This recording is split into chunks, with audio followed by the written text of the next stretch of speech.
Once upon a time, there was a mother pig who told her 3 little pigs it was time for them to build their own home and move out. She told them to build their homes to be safe from the big bad wolf.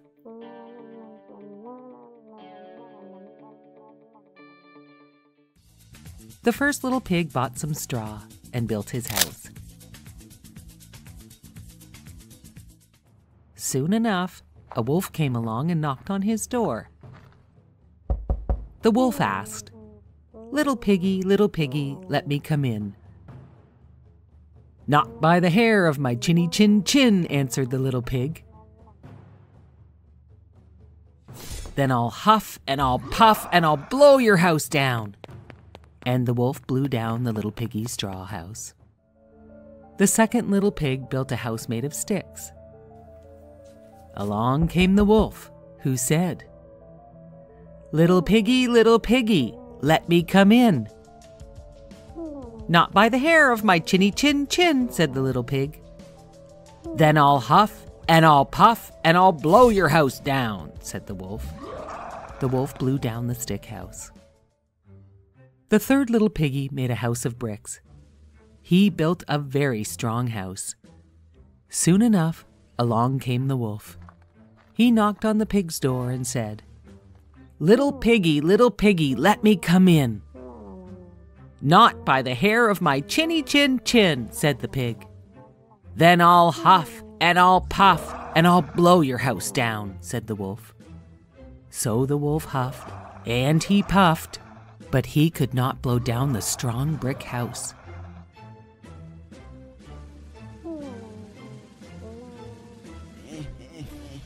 The wolf sat down and wondered how he could get that nice little pig outside the brick house.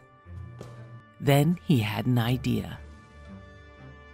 "Little pig," he called, "come with me to the farmer's turnip field. It is quite full of nice turnips. I will come for you at 6 o'clock tomorrow." "Okay," said the little pig. But the clever little pig got up at 5 o'clock and went to the turnip field and gathered all the turnips he could carry. He was back home at 6 when the wolf arrived. The wolf was very angry when he realized he had been tricked, but he did not show it. He had another plan. He thought of another idea to get the pig out of his house. The wolf invited the pig to the fair and said, "We can meet and go together at 3 o'clock sharp." The pig squealed, "Oh, I love fairs. I would love to go."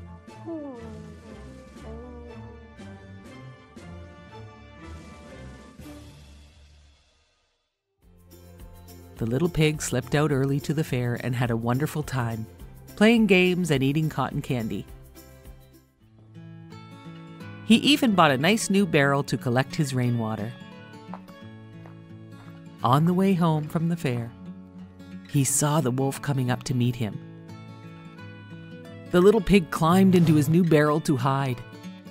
The barrel began to roll and rolled right past the wolf. The barrel scared the wolf and he ran all the way home.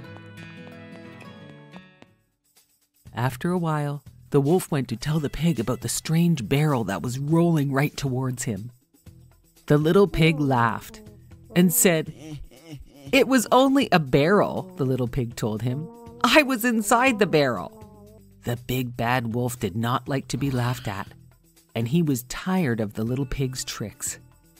He was also very hungry. He wanted to eat the little pig. "Little pig, I am tired of your tricks. The time has come to eat you up." It had been so easy to huff and puff and blow down the straw and stick houses, but he had to figure out what to do to get into this little pig's brick house.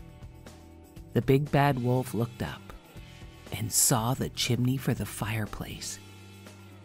And then he jumped up on the roof and shouted down, little piggy, down the chimney I will come to get you and eat you up." The little piggy put a huge pot of boiling water over the fire just in time.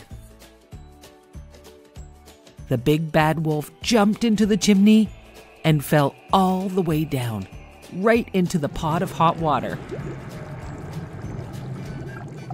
And that was the end of the big bad wolf. Once upon a time in the city of Paris, a young man lived in the bell tower of the Notre Dame Cathedral. He was strong enough to ring the church bells. He was also very gentle, gentle enough to hold small birds in his hands. His only friends were the gargoyles. They did not mind that he had a hunchback and a face so ugly that his evil, cruel master named him Quasimodo, which means half-formed. Quasimodo knew nothing of the world below him. He only knew what his master told him. His master even taught Quasimodo to think of himself as a monster. Quasimodo wanted to join the crowds below him on the streets of Paris so bad, but his master would never let him leave. Quasimodo spent his days carving small wooden figures, wishing he could see the whole world below. Once a year, Paris celebrated the Festival of Fools. The gargoyles convinced Quasimodo to climb down the tower and attend the festival.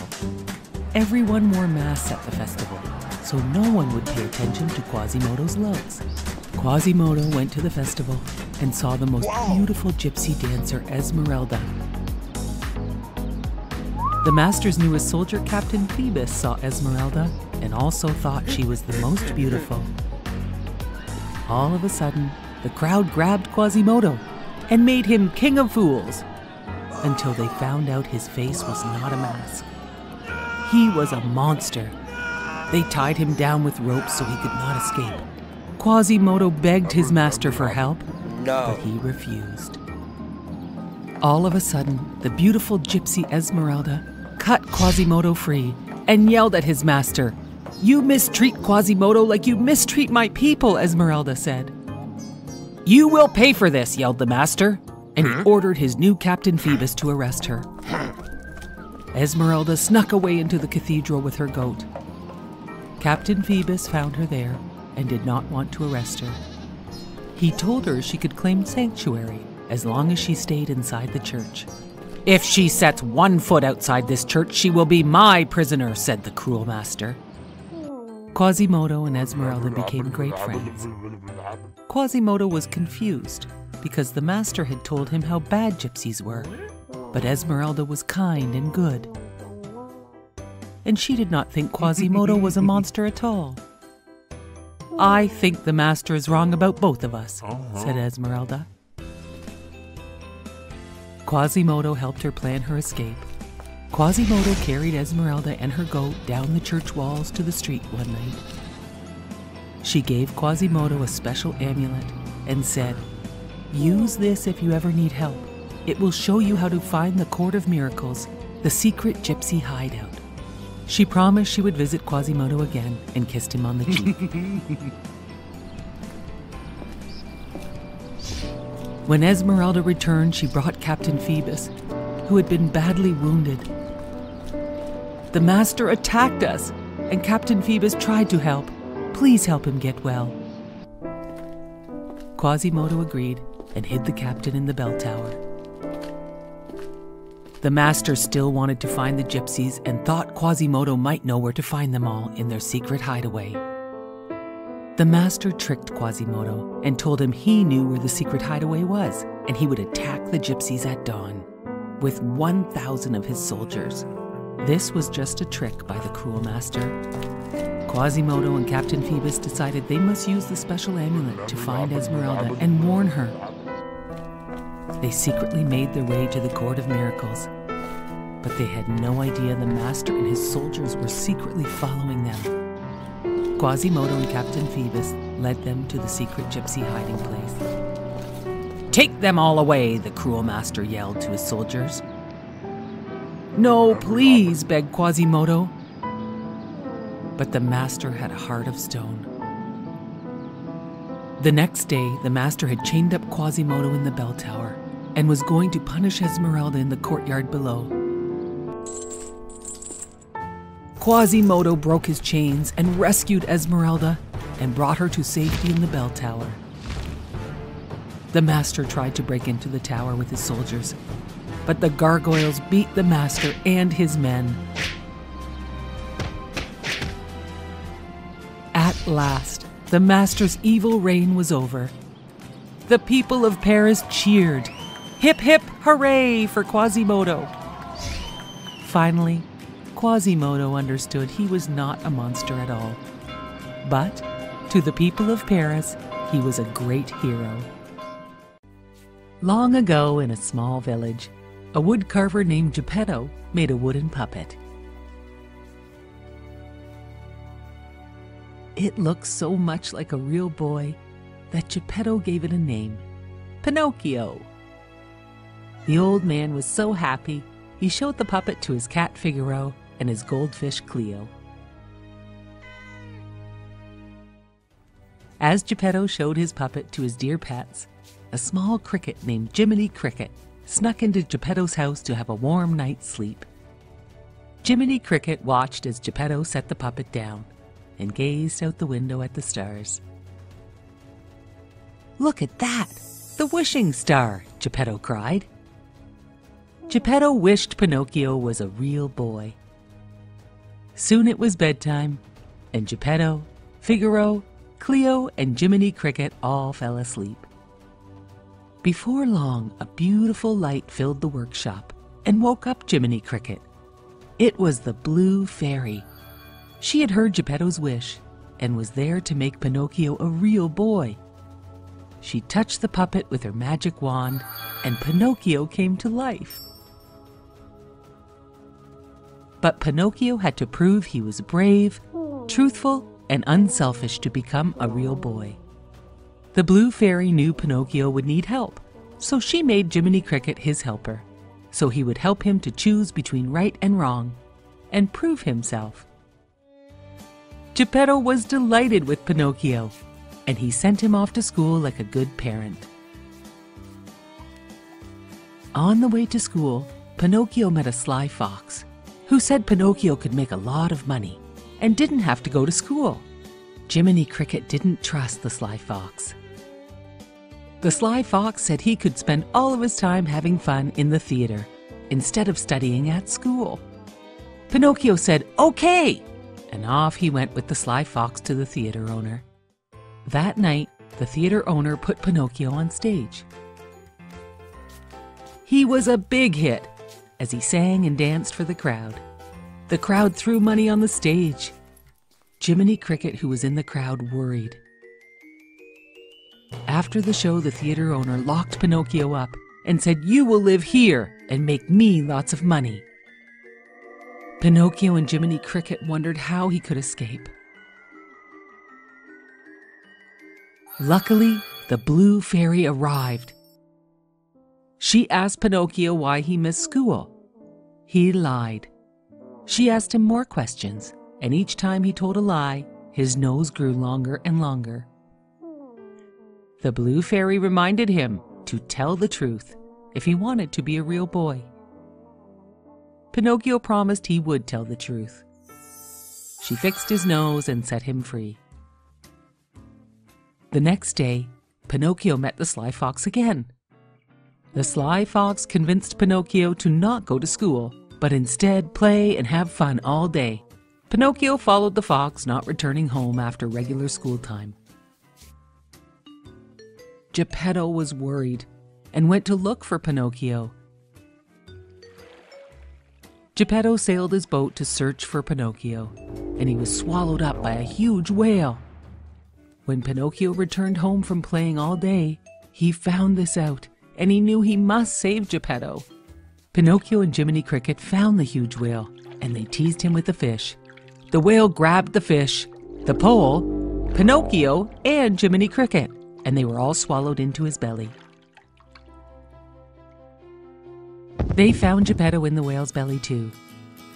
They must find a way to escape from the whale. They decided they would make the whale sneeze, and they would all escape when the whale opened his mouth. It worked. But when the whale saw them in the water, he thrashed around, knocking everyone about. Pinocchio had to grab Geppetto to save him. After a while, the water settled down and Geppetto and Jiminy Cricket awoke on the beach. They found Pinocchio lying lifeless on the rocks. Geppetto was heartbroken, and he carried his son home in his arms, convinced he had lost Pinocchio forever. Back in the workshop, Geppetto and Jiminy Cricket cried, and then all of a sudden, the blue fairy appeared. She touched her wand on Pinocchio and said, "Awake!" Pinocchio awoke, and the blue fairy said, "By saving Geppetto, you have proven yourself to be brave, truthful, and unselfish." "I am a real boy!" shouted Pinocchio. Pinocchio, Geppetto, Jiminy Cricket, and all the pets celebrated and danced as Geppetto's wish had come true. Pinocchio was a real boy. Once upon a time, there was a man and his wife that had wanted a baby for so long, but had never had one. One day, the wife gave her husband the awesome news that they had waited so long for. They were going to have a baby. They lived in a house overlooking a big garden full of fresh vegetables and flowers. Sadly, the garden was protected by a high wall with barbed wire on the top. The mighty witch who lived there wanted no one in her garden. Everyone was very scared of the mighty witch. One day, the wife was so hungry for the fresh radishes. She saw them growing in the witch's garden, but she knew she could not have them. Although she really, really wanted them, she thought she might die if she did not have them. Her husband worried so much about her. She told him, "I think I will die unless I can have some of those radishes that grow in the witch's garden." Her husband waited for nightfall so he could climb over the wall to get her some of the witch's radishes.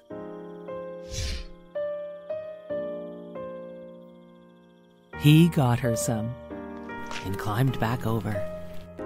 She made a big radish salad, and it made her feel so much better. But she knew she wanted more radishes. So her husband snuck over the wall at night to pick more radishes. As he was climbing back over the wall, the witch was standing right below him. "How dare you steal my radishes?" said the witch. "My wife thought she would die if I did not get them for her. I am very sorry."